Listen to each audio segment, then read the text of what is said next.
चुनावी जनसभा में मेरे साथ उपस्थित भारतीय जनता पार्टी के बहुत ही कर्मशील, जुझारू और यशस्वी अध्यक्ष श्री डॉक्टर संजय जायसवाल जी, हमारे यहाँ बक्सर की विधानसभा से हमारे बहुत ही जुझारू कार्यकर्ता, संगठन के प्रति समर्पित, समाज के प्रति समर्पित ऐसे हमारे प्रत्याशी श्री परशुराम चतुर्वेदी जी, हमारे वीआईपी पार्टी के प्रत्याशी ब्रह्मपुर से हमारे वरिष्ठ सहयोगी जयराज चौधरी जी, हमारे जिला की अध्यक्षा बक्सर की श्रीमती माधुरी कुंवर जी, हमारे जेडीयू के जिला के अध्यक्ष श्री विद्याचल कुशवाहा जी, भगवान चौधरी जी, जिला अध्यक्ष वीआईपी पार्टी, हमारे बहुत ही वरिष्ठ नेता, पूर्व में विधायक रहे डॉक्टर स्वामीनाथ तिवारी जी, रमेश वर्मा जी, नगर के अध्यक्ष, हमारे युवा साथी अर्चित जी, सम्मानित मंच और यहाँ इतनी बड़ी संख्या में एकत्र आए हमारे सभी आदरणीय बुजुर्गों, मेरे नौजवान साथियों, माताओं और बहनों, सबसे पहले जब मैं यहाँ बक्सर में आया हूँ तो मैं कहना चाहूंगा कि मां गंगा के ही पावन धरती के प्रणाम करा तारी, महर्षि विश्वामित्र के पुण्य भूमि के रहुआ सबके अभिनंदन करतानी। आप सबका अभिनंदन, आप सबका स्वागत। बिहार एक ऐसी तपोभूमि है, कर्म भूमि है, जिसने समाज को, देश को, दुनिया को एक दृष्टि दी। और सिर्फ मैं ये भाषण के लिए नहीं कह रहा हूं, हम महात्मा बुद्ध को याद करें, चंद्रगुप्त को याद करें, महात्मा गांधी ने भी पहली सत्याग्रह चंपारण में की, उनकी भी कर्म भूमि रही तो बिहार रही।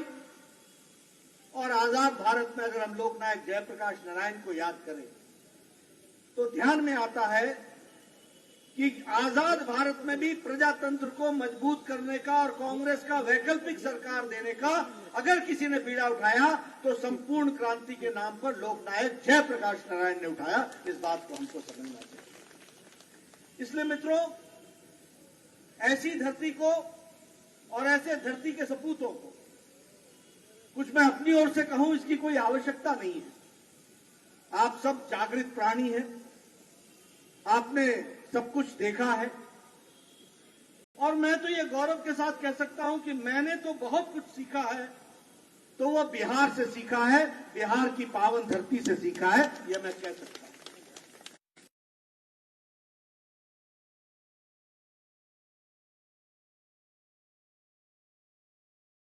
मेरे घर पर कैलाशपति मिश्रा जी आया करते और मैं अपने पिताजी से पूछा करता था कि पिताजी ये क्या करते हैं, घूमते रहते हैं, घूमते रहते हैं। बुद्धि छोटी थी तो हमारे पिताजी ने कहा कि बेटा ये समाज का काम करते हैं, अच्छे लोगों को इकट्ठा करते हैं और अच्छे नेता बनाने का काम करते हैं, ये इनका काम है। ये बचपन में मुझे याद है। 1974 में मैं 10वीं का विद्यार्थी था। जयप्रकाश नारायण का आंदोलन चरम सीमा पर था। 18 मार्च, विधायक उस समय इस्तीफा देने की बात हो रही थी। उस समय लालमुनि चौबे के नेतृत्व में हमारे 7 या 8 जनसंघ के एमएलए थे या 12 थे, सबने इस्तीफा दिया था। लालमुनि चौबे उसमें आगे आए थे, यह भी हमको ध्यान रखना। तो मैं 10वीं का विद्यार्थी था और लालमुनि चौबे का भाषण पटना के गांधी मैदान में हुआ था और पहली बार मुझे उनको देखने का अवसर मिला। रामदेव महतो, जो जनसंघ काल से जिन्होंने पार्टी को मजबूत किया, उसकी नींव खड़ी की, इन सब लोगों ने भारतीय जनता पार्टी ही नहीं, डॉक्टर स्वामीनाथ तिवारी बैठे, इन लोगों ने भारतीय जनता पार्टी नहीं, भारतीय जनसंघ को भी मजबूत करके आगे बढ़ाया और देश पे इस दृष्टि दी है। इसके लिए मैं इनको नमन करता हूं, इनसे ताकत लेता हूं, इनसे शक्ति लेता हूं और उस शक्ति के आधार पर मैं आज आप लोगों के बीच में बातचीत करने के लिए आया। मित्रों, चुनाव की बेला है। परशुराम जी कह रहे थे कि हमने चुनाव की दृष्टि से ये काम किया, हमने चुनाव की दृष्टि से ये काम करना है। हमारे डॉक्टर संजय जायसवाल जी ने आपके सामने जो काम किए उसको गिनाने का प्रयास किया। मित्रों, आप याद करो, 2014 के पहले कोई भाषण में कोई अपने काम गिनाता था क्या? 2014 के पहले भाषण क्या होता था?